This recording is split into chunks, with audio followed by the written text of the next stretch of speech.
నమస్తే, నేను మీ Nagachandrudu, senior advocate. Lease deed అద్దెపత్రం రిజిస్ట్రేషన్ చేసుకోవాలా?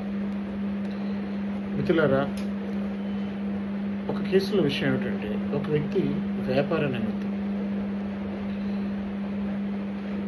ఇంకొక వ్యక్తి దగ్గర 2 సంవత్సరాల కాల పరిమితులు లీజుకి తీసుకున్నాడు. సో లీజుకి ఇచ్చే ఓనర్ ఎవరైతే ఉన్నారో ఆ వ్యక్తి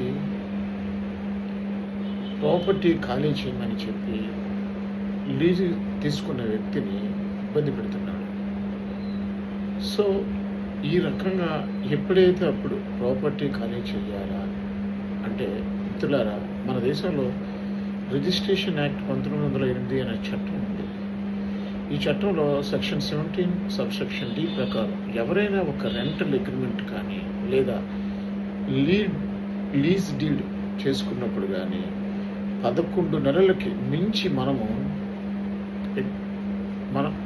11 నెలలకు మించి మనము అగ్రిమెంట్ చేసుకుంటే ఆ డాక్యుమెంట్స్ మనం ఖచ్చితంగా రిజిస్ట్రేషన్ చేసుకోవాలి.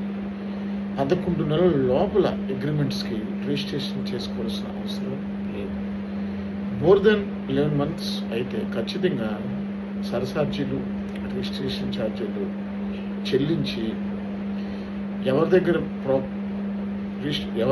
చెల్లించి రిజిస్ట్రేషన్ చేసుకోవాలి. అప్పుడు మనకి చట్టబద్ధత వస్తుంది. అదేవిధంగా మనం ఎవరి దగ్గర ప్రాపర్టీ కొనుగోలు చేసుకున్నప్పుడు అగ్రిమెంట్ ఆఫ్ సేల్ డీడ్ చేసుకుంటాం.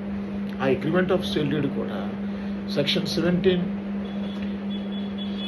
సబ్సెక్షన్ డి ప్రకారం వాటిని కూడా రిజిస్ట్రేషన్ చేసుకుంటే వాటికి చట్టబద్ధత వస్తాయి.